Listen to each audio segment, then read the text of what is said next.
بسم الله، الحمد لله والصلاة والسلام على رسول الله. أبدأ بملاحظة. فجميل أن نبدأ بالنشيد الوطني، والحقيقة أننا لم نشعر من قبل بأهمية النشيد وبحلاوته وبمعانيه مثلما نحس به هذه الأيام، ولكن أجمل كذلك ونحن تونس الدولة الإسلامية أن نتعود بعد هذا القحط على افتتاح جلساتنا بالقرآن الكريم، وهي ملاحظة ليس إلا.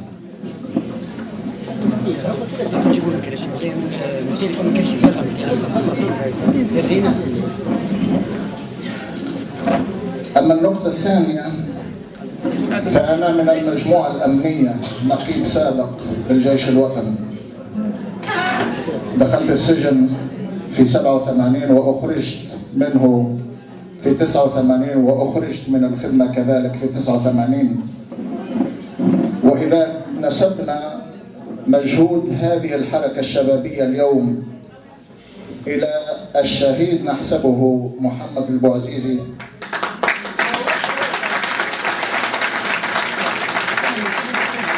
رحمه الله وتقبله في الصالحين، وجعل كل من جر عن استشهاده من خير في موازين حسناته، فإن نذكر كذلك أخانا محمد المنصوري الرائد الشهيد،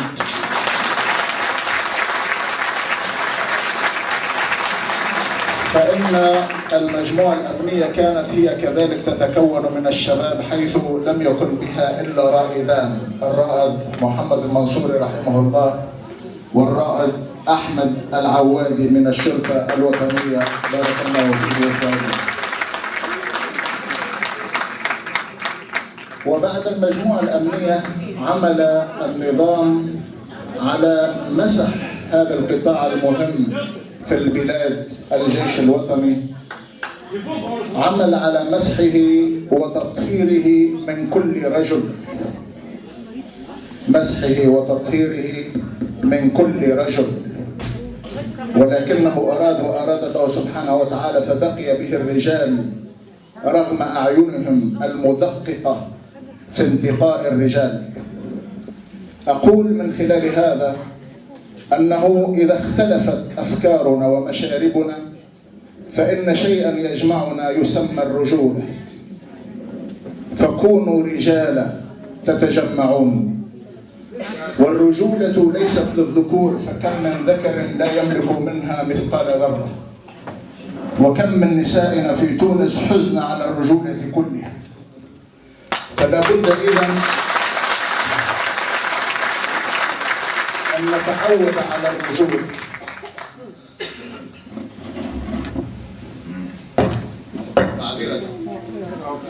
فقد ذهبت الأيام بالبصر.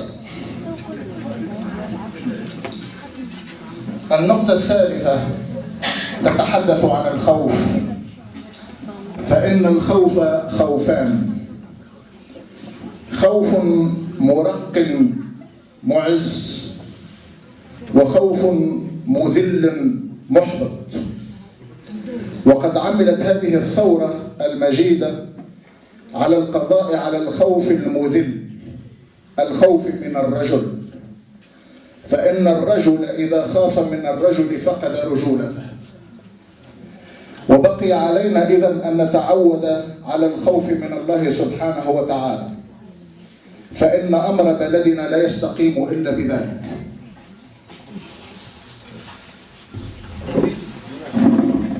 النقطة الثالثة هي حديث عن النعماء. والحقيقة أننا مررنا خلال هذه السنوات العجاف بعسر كبير جرأنا على بعضنا البعض، فكان منا، أعتذر عن الكلمة، القواد، وكان منا فاقد الرجولة، وكان منا فاقد المروءة، وكان منا من يساهم في ذبح المروءة. ولما جاءت النعماء قد ننسى كل ذلك، وقد ننسى معها أناسا ضحوا من أجل هذا البلد، من منا يذكر كمال المطماطي؟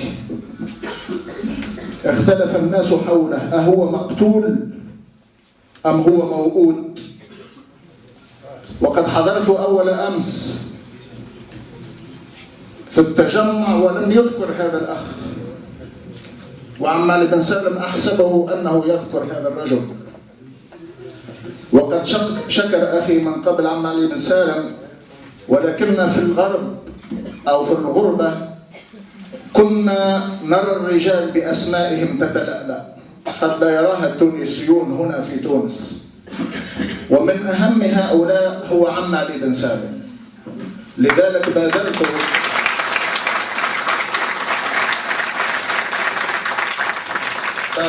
لما دخلت هذه القاعة بتقبيله وتقبيل رأسه، ليس ميثاقا وإنما تقديرا لدوره الفعال في المجتمع التونسي، فجزاه الله عنا كل خير.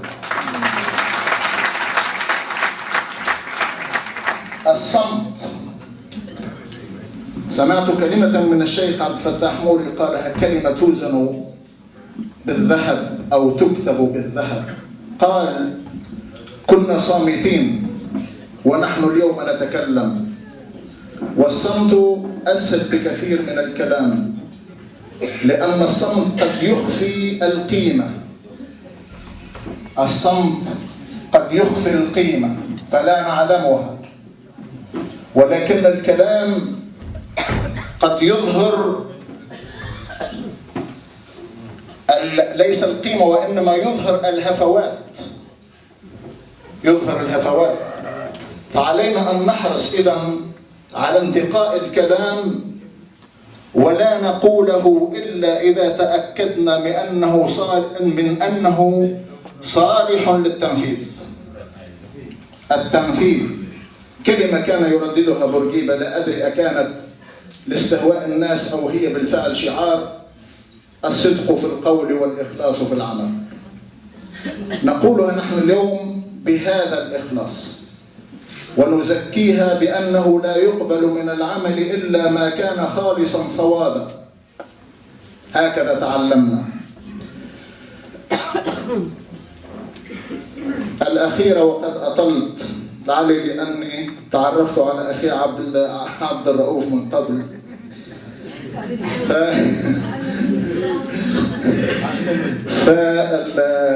فالعمل ثم العمل، لأن الرواسب كثيرة في المجتمع التونسي، والمنافقون تواجدوا مع الرسول صلى الله عليه وسلم في المجتمع الأول، فعلينا أن نحرص. وقد صفق الناس مع المصفقين ثم انتقدوا مع المنتقدين، فعلينا أن نتحرى في صحبتنا للناس ونتخير الناس في المواطن المهمة للعمل. وجزاكم الله خيرا، وأشكر كل الحاضرين وبارك الله فيكم.